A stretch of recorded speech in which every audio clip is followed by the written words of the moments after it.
Yu Otozoka est un lycéen qui a la capacité de contrôler l'esprit des gens pendant 5 secondes. Il tire parti de ses pouvoirs en trichant pour entrer dans un lycée d'élite, en contrôlant l'esprit d'autres élèves et en utilisant leurs réponses pendant les examens. Cela lui permet de se faire passer pour un prodige et il est invité à être l'orateur des nouveaux élèves. En raison de ses résultats élevés, il suscite la jalousie des élèves masculins et l'intérêt des élèves féminins. Il doit constamment repousser les filles qui se confessent à lui après l'école. En effet, il est déterminé à devenir le petit ami de la plus belle fille de l'école, Yumi Shirayanagi. Grâce à ses pouvoirs, il crée une situation dans laquelle un chauffeur de camion manque de percuter Yumi, puis la sauve. Et elle le remercie pour son aide. Il obtient ensuite un rendez-vous avec elle le lendemain après l'école. Il est heureux de ses manipulations, mais il est soudain convoqué dans la salle du conseil des élèves.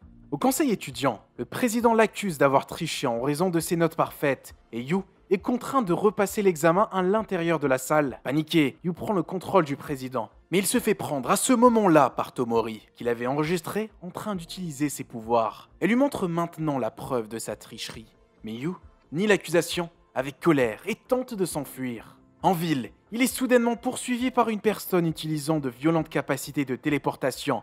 Un étudiant nommé Tojiro Takajo, qui travaille avec Nao et est capable de capturer Yu. Bien que Tojiro le capture, sa capacité gênante le blesse constamment. Nao arrive et demande à Yu d'être transféré dans leur école, l'académie Hashanami, afin qu'il puisse étudier avec d'autres étudiants ayant des pouvoirs comme lui.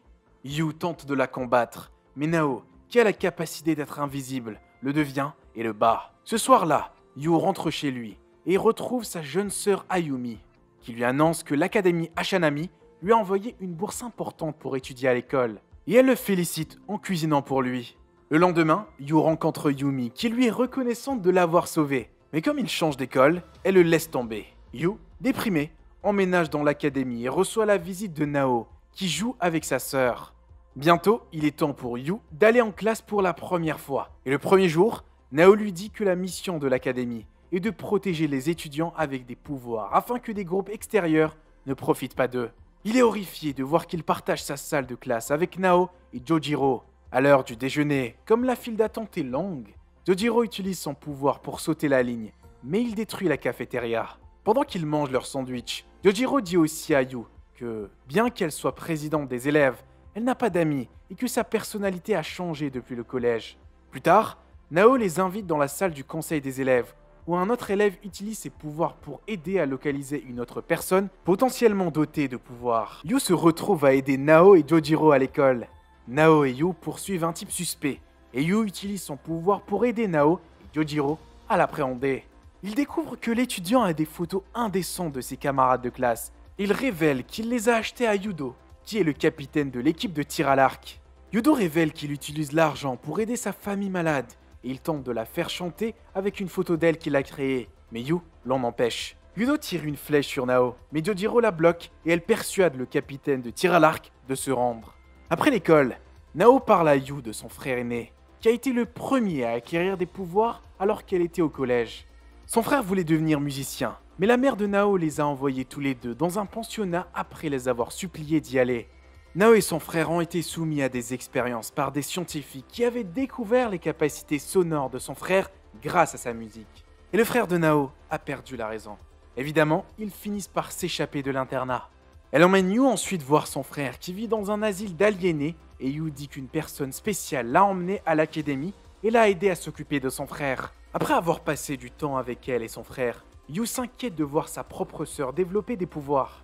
Il l'observe la nuit où elle regarde à nouveau les étoiles pour voir une comète spéciale. Plus tard, Yu demande à Ayumi d'arrêter de cuisiner pour lui puisqu'il peut déjeuner à la cafétéria, mais elle insiste. Et une fois de plus, Jojiro se blesse au déjeuner en utilisant son pouvoir. Ils reçoivent un appel pour se présenter dans la salle du conseil des élèves. Et leur nouvelle cible est une personne ayant 2 capacités. Ils enquêtent. En ville, ils découvrent qu'une célèbre idole du nom de Yusa Nishimori a séjourné dans la région. Ils surprennent également un homme qui les espionne et, après une brève poursuite, ils parviennent à le capturer.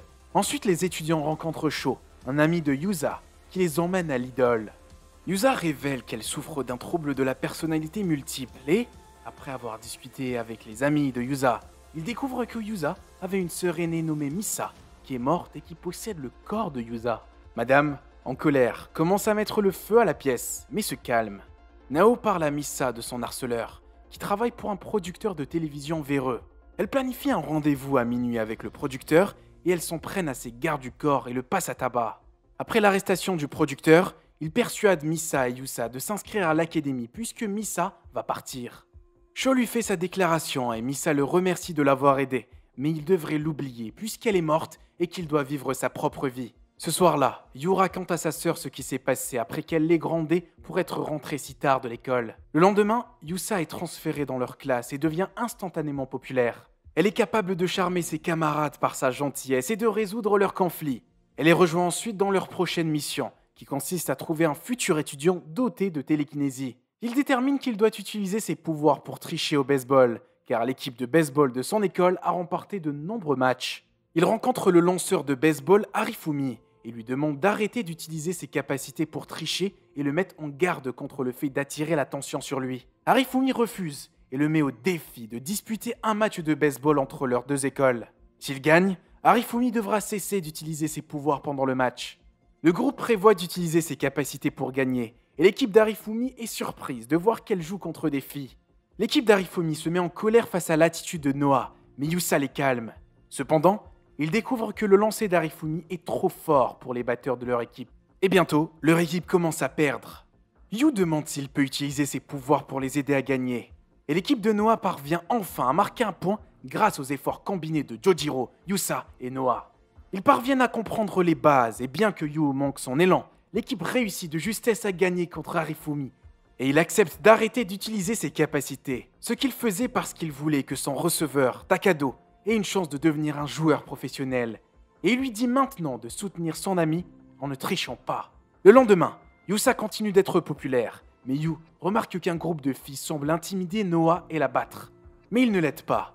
Aujourd'hui, leur cible est une personne qui a été repérée en train de voler dans les montagnes. Pour faciliter leur enquête, ils décident de camper dans les montagnes. Et pendant que le groupe fait ses courses, Isaf et Jojiro remarquent que Noah et Yu vont bien ensemble. Ils arrivent sur le site et font à manger jusqu'à ce qu'il fasse nuit. Et Yu approche Noah, qui écoute un groupe que son frère avait l'habitude d'aimer. Lorsque Yu écoute la musique, il est impressionné par la façon dont les chansons traduisent le sentiment d'être seul. Après avoir surveillé le campement à tour de rôle, il ne trouve rien. Le lendemain, il se lave au ruisseau voisin. Jojiro révèle à Yu que les pouvoirs semblent disparaître à l'âge adulte. Ils sont bientôt confrontés à l'étudiant et l'enregistrent en train de voler. L'étudiant tente de s'enfuir avec leur caméscope, mais Yu le contrôle et le groupe le capture. Ils le mettent en garde contre les dangers de ses capacités et parviennent à le convaincre de se rendre. Ce soir-là, Yu dîne avec sa sœur, mais celle-ci semble être tombée malade. Yu la met au lit et l'un de ses camarades, Kanishi, s'aperçoit qu'Ayumi n'est pas à l'école. Le lendemain, ils découvrent que leur prochaine étudiante potentielle vit dans leur dortoir. Yu soupçonne qu'il s'agit d'Ayumi, mais ne le dit pas franchement. Le groupe va rendre visite à Ayumi avec du porridge et des biscuits et il découvre les amis d'Ayumi. Namura et Aikawa sont venus lui rendre visite. Ayumi est choquée de voir Yusa car elle est une grande fan et ils ont déjà dîné ensemble. Avant de partir, elle demande à Yu de garder un œil sur sa sœur car il est probable qu'elle développera bientôt des pouvoirs. Ayumi semble également avoir fait un mauvais rêve. Yu demande à Ayumi de rester à la maison un jour de plus, mais elle décide de sortir en cachette contre l'avis de son frère. Mais à l'école, Ayumi tombe sur Kaneshi qui déteste Ayumi parce qu'elle lui avait volé le garçon qu'elle aime et l'autre fille l'attaque. Ayumi s'enfuit, mais elle est coincée et utilise accidentellement ses nouvelles capacités, ce qui fait s'effondrer le bâtiment. Yu et le conseil se trouvent à proximité et il se précipite pour retrouver sa sœur, mais il est assommé par la chute des décombres. Yu se réveille plus tard à l'hôpital et apprend qu'Ayumi est morte dans l'effondrement. Petite pause dans la vidéo. Si comme nous vous regardez vos manhwas, vos animés ou bien vos séries grâce à un VPN, nous avons une offre pour les abonnés de la chaîne. Bénéficiez de 3 mois gratuits sur votre abonnement ExpressVPN en passant par le lien dans notre description. Merci à tous ceux qui le feront, ça aide vraiment la chaîne.